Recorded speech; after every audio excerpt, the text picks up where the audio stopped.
जय जय जय हनुमान गोसाई, कृपा करहु गुरुदेव की नाई। श्री राम जय राम, जय जय राम, श्री राम जय राम, जय जय राम। देवाधिदेव भगवान महादेव के चरणों में साष्टांग दंडवत कलि पावना अवतार पूज्यपाद गोस्वामी तुलसीदास जी के चरणों में बार बार वंदन। बहुत ही पावन प्रसंग भगवान श्री राम की अमृतमयी कथा जो सभी सुमंगलों को प्रदान कर देने वाली है। उसमें अंगद जो रामदूत हैं, बाली पुत्र हैं, वीर हैं, युवराज हैं, वह राम के आदेश पर लंका में जाते हैं और वहां महाभिमानी रावण का मानवर्धन करते हैं। तत्पश्चात वह बालीपुत्र रामदूत अंगद रामादल में आते हैं, भगवान श्री राम के कमलोच्चरणों का वंदना करते हैं, महाभिमानी रावण के मान का मर्दन करते हैं और हर्षित होकर के शरीर पुलकित है, नेत्र सजल हैं, वह भगवान के कमलों चरणों में आकर के वंदन करते हुए भगवान के कमलों चरणों को पकड़ लेते हैं। और यहाँ जो अभिमानी दशकंध है, दशग्रीव रावण, संध्या समय जान करके वह उदास मन होकर अपने भवन में चला जाता है, जहाँ मंदोदरी तीसरी बार अंतिम प्रबोधन मंदोदरी द्वारा रावण को किया जाता है। उस प्रसंग पर चर्चा करके मन वाणी को पवित्र करेंगे। श्री राम जय राम, जय जय राम, श्री राम जय राम, जय जय राम। भगवान श्री राम कामदेव के शत्रु भगवान शंकर के द्वारा सेव्य हैं, सेवित हैं। भव के भय का हरण करने वाले हैं, काल रूपी मत वाले हाथी के लिए सिंह स्वरूप हैं, योगीश्वर हैं, ज्ञान के द्वारा जानने योग्य हैं, निर्गुण निर्विकार हैं, ब्राह्मण की एकमात्र रक्षक हैं, कमल के समान विशाल नेत्र हैं। ऐसे भगवान शंकर के द्वारा पूजे जाने वाले भगवान श्री राम के चरणों में वंदना करते हुए अंगद जी के नेत्र सजल हैं। भगवान श्री राम कृपा सिंधु हैं, दयालु हैं, सबके हित के लिए सोचते हैं। इसलिए बाली पुत्र अंगद को दूत के रूप में समझाने के लिए रावण के यहाँ भेजा जाता है, भेजते हैं। और उनका भाव है कि काज भी हो जाए हमारा और रिपु का, शत्रु का कल्याण भी हो। ऐसे परम दयालु भगवान श्री राम कृपा सागर हैं, कृपा सिंधु हैं। मंदोदरी जो महाअभिमानी रावण की पत्नी हैं, वह बार बार अपने पति रावण को समझाने का प्रयत्न करती हैं, क्योंकि मंदोदरी जानती हैं वह विश्व रूप हैं, जगत के आत्मा हैं, सबके प्राणों के स्वामी हैं, सब मनुष्य रूप में वही वास करने वाले हैं। पृथ्वी का हरण करने के लिए वही भगवान श्री राम मनुष्य रूप में अवतार लिए हैं। और मंदोदरी जानती है कि भगवान श्री राम का विरोध करके कल्याण होने वाला नहीं है। यहां तक कि भगवान शंकर और ब्रह्मा भी राम के विरोधी का सहायक नहीं बन सकते, कोई सहायता नहीं कर सकते। मंदोदरी को चिंता है कि रावण कुमार्ग पे चला है, भगवान राम का विरोधी है, इसलिए उनका कल्याण नहीं होगा। मंदोदरी जानती है कि जो अति बल मधु कैट भजे हिमारे, महावीर दिति शोत संहारे, जेहि बल बाधे सहस भुज मारा, असो अवतरऊ हरन मही भारा। भगवान विष्णु रूप में जो मधु और कैटव का संहार किए हैं और महावीर दिति के पुत्रों को, हिरण्याक्ष और हिरण्यकश्यप को वह वराह और नृसिंह रूप धारण करके संहार किए हैं, और वही प्रभु वामन अवतार में बलि को बांधे हैं और परशुराम रूप में सहस्र भाव का संहार किए हैं। वही भगवान राम रूप में मनु आकर के मनुष्य रूप में अवतार लिए हैं और पृथ्वी का भार हरण करने के लिए अवतार लिए हैं। ऐसे प्रभु के लिए चिंतन और मंदोदरी द्वारा बार बार समझाना कि जीव काल और कर्म जिनके हाथ में है, ऐसे प्रभु से विरोध करना उचित नहीं है। वहां अंगद भी रामदूत के रूप में जाते हैं और रावण को समझाने का प्रयत्न करते हैं, लेकिन रावण महाभिमानी है, वह समझने को तैयार नहीं है। इसलिए वह आ जाते हैं और फिर साझ जान दस कंधर भवन गयऊ बिलखाई, अमंदोदरी राव नहीं, मंदोदरी राव नहीं, बहुरी कहा समुझाई। और यहाँ संध्या समय जान करके जो 10 ग्रीव रावण है, 10 स्कंध है, वह उदास होकर के अपने महल में चला जाता है, जहां मंदोदरी जो रावण की पत्नी है वह फिर समझाती हैं, और यह मंदोदरी द्वारा तीसरी बार रावण को प्रबोधन अंतिम प्रबोधन है, क्योंकि वह पत्नी है, जानती है अपने कर्तव्य को मंदोदरी, इसलिए बार बार समझाती है कि हे कांत, हे प्रियतम, आप राम से विरोध न कीजिए, और जो कुबुद्धि है, जो कुमति है, उसका त्याग कर दीजिए। कंत समूझे मन तजहु कुमति, कंत समूझे मन तजहु कुमति, असोहन समर तुम ही रघुपति। हे प्रियतम, आप जो कुबुद्धि है मन में, उसका त्याग कर दीजिए, उसको छोड़ दीजिए। आपका भगवान श्री राम से युद्ध शोभा नहीं देता, इसलिए वह कुमति को छोड़ करके भगवान के शरण में जाइए। और इस तरह मंदोदरी उनको समझाती है कि कारुणिक दिन कर कुल के तो, अदूत पठायऊ तब हित हेतु। जब रावण बार बार कहता रहा कि भगवान श्री राम जब इतने सामर्थ्यवान हैं, तो बार बार संधि के लिए दूत को क्यों भेज रहे हैं, तो उसी संदर्भ में मंदोदरी कहती है कि आपके हित के लिए उन्होंने दूत को भेजा है, और वो करुणा निधान है, करुणा के सागर हैं। काल और दिन कर कुल केतु, सूर्य रूपी कुल के कीर्ति को बढ़ाने वाले हैं, आपके हित के लिए उन्होंने दूत भेजा है।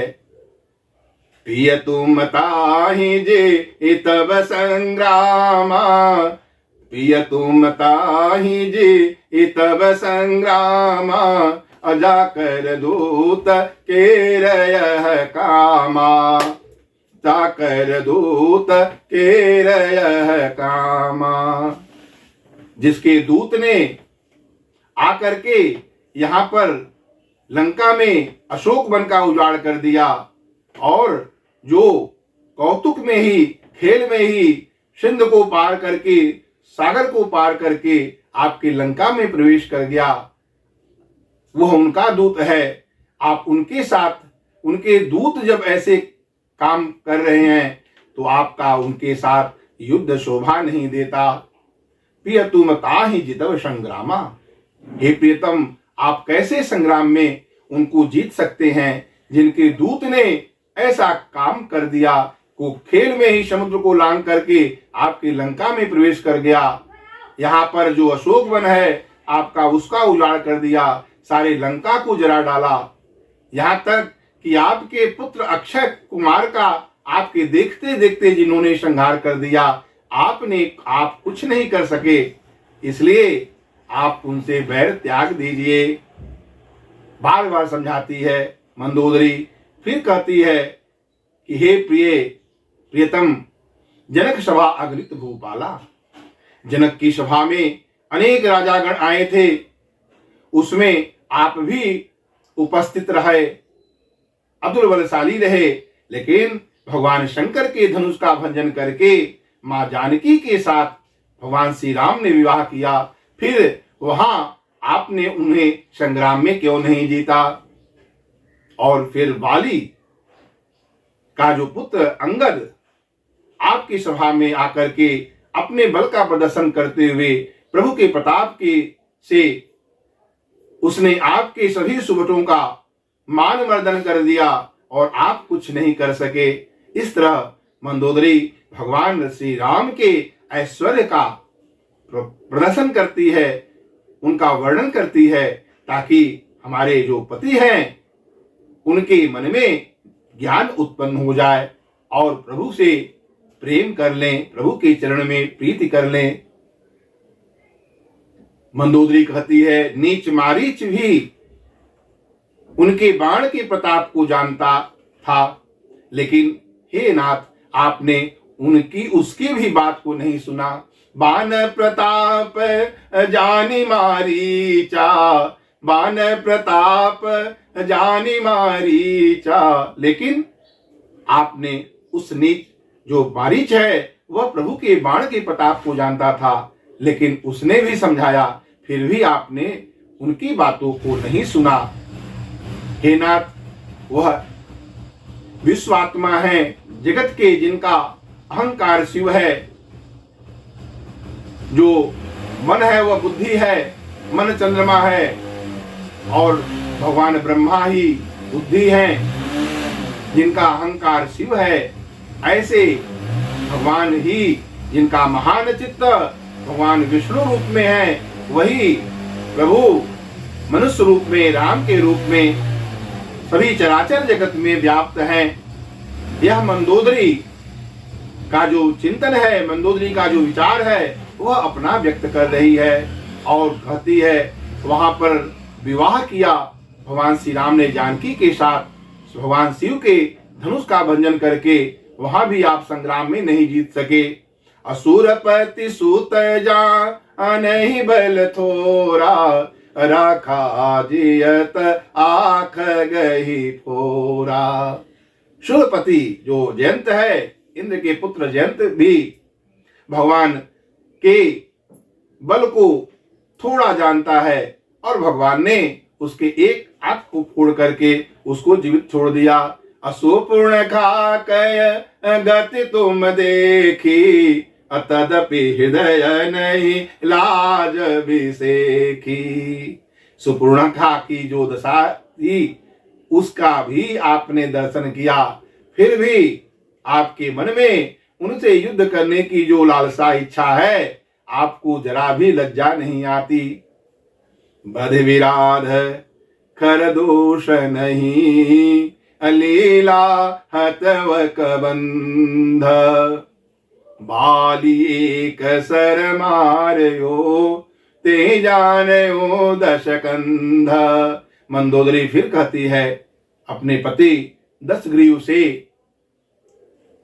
कि बद विराध का वध किए, खरदूषण का वध किए और लीला में ही आकर के जिन्होंने कबंध का भी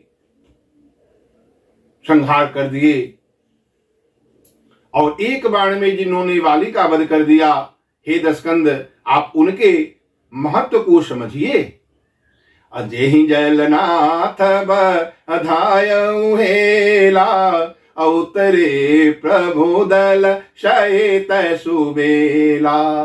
मंदोदरी कहती है उस वेल पर्वत पर जिन्होंने पूरे दल बल के साथ वहां पर उतर आए और समुद्र का सेतु बंद कर दिया, समुद्र बांध दिया, आप उन्हें साधारण मनुष्य समझते हैं।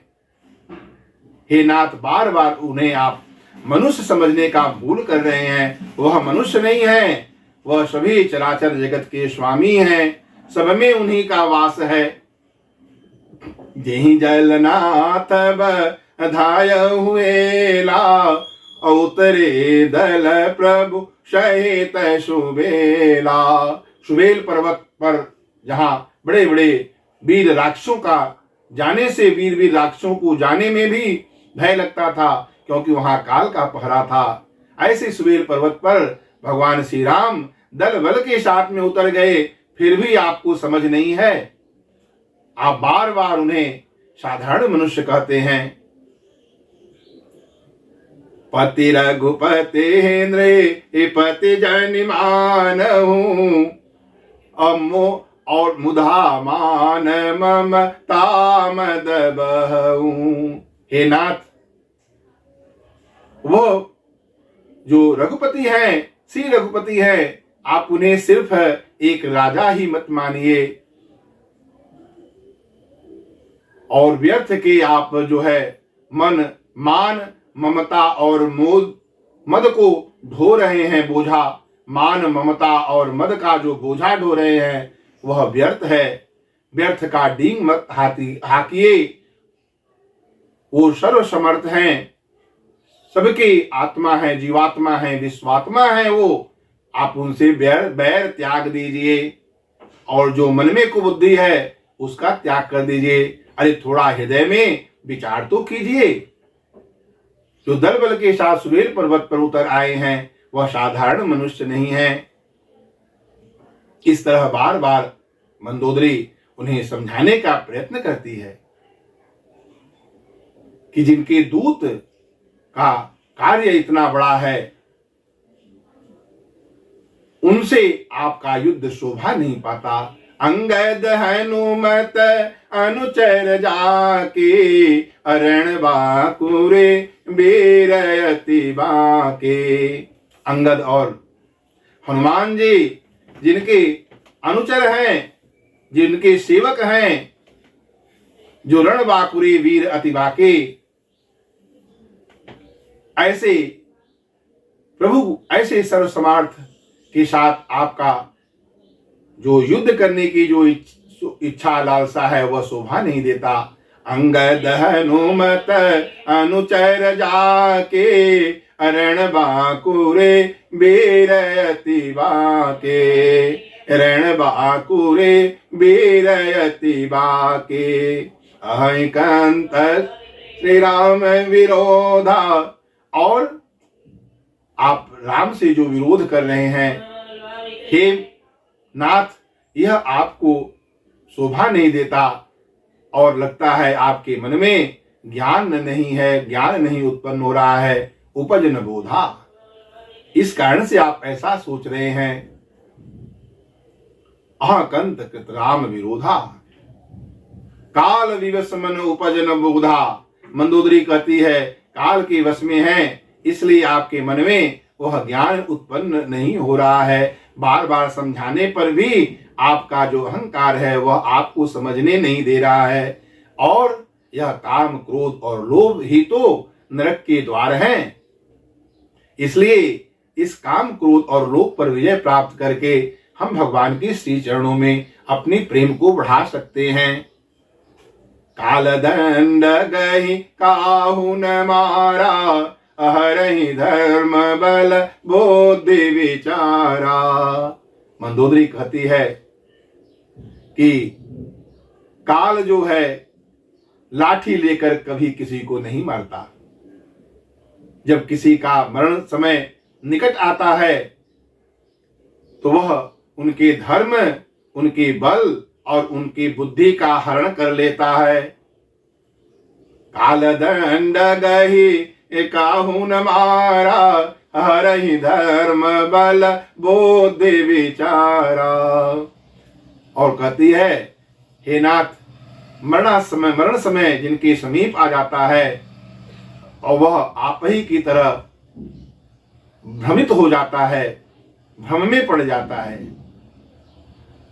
जियत काल जेहि आवत साई, तेहि भ्रम होई तुम्हारे ही नाही।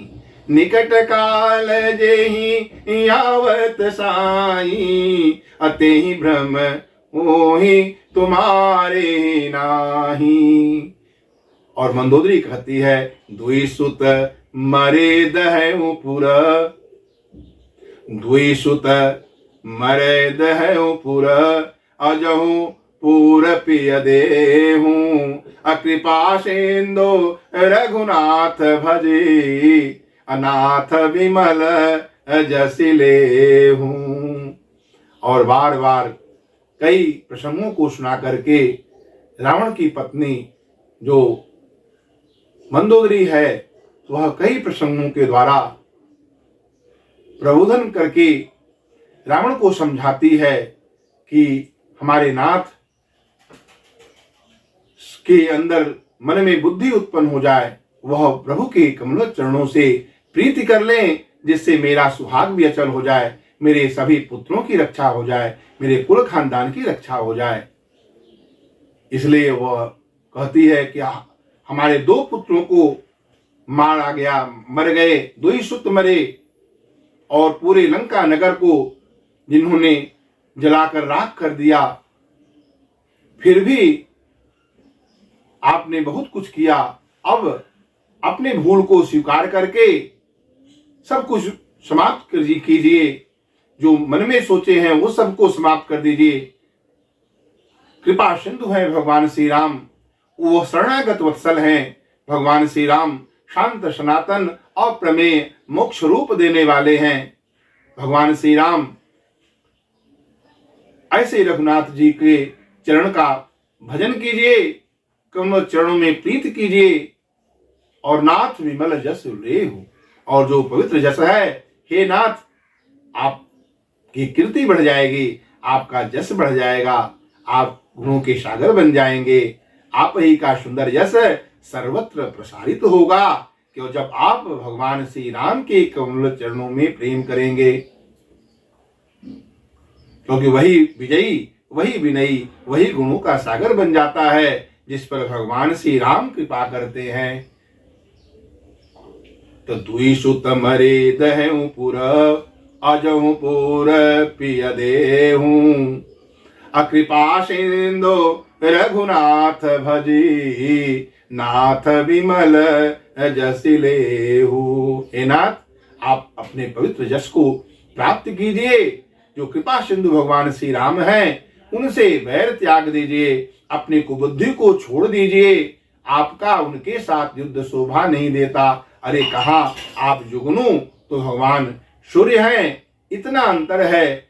जीव, काल और कर्म सब उनके हाथ में है। आप उनसे बैर त्याग दीजिए। उनका अहंकार शिव है, उनका बुद्धि ब्रह्मा है, उनका मन चंद्रमा है, महान चित्त ही विष्णु रूप है। अरे वही प्रभु पृथ्वी का भार हरण करने के लिए, आपको ऊपर दया करने के लिए मनुष्य रूप में, राम के रूप में अवतीर्ण हुए हैं, प्रकट हुए हैं। लेकिन मंदोदरी का यह प्रबोधन महाअभिमानी रावण वह वापस आता है और फिर पुनः सुबह सबको भूल करके फिर अपने जाकर सभा में सिंहासन पर बैठ जाता है। उसके अंदर बुद्धि उत्पन्न नहीं होता है, महाअभिमानी है, मोह का प्रतीक है। और वहां भगवान श्री राम अंगद को अपने यहाँ बुला करके सब समाचार करते हैं और फिर आगे युद्ध की तैयारी के लिए अपने सचिव को बुलाकर मंत्रणा करते हैं। बहुत ही पावन कथा भगवान श्री राम की है। जो भी मनुष्य भगवान श्री राम के कमल चरणों में प्रीति चाहते हैं अथवा मोक्ष पद चाहते हैं, वह इन कथाओं को सुन करके आदर के साथ गा करके अपने मनोरथ को पूर्ण कर सकते हैं। आइए भगवान का पावन नाम श्री राम जय राम जय जय राम, श्री राम जय राम जय जय राम।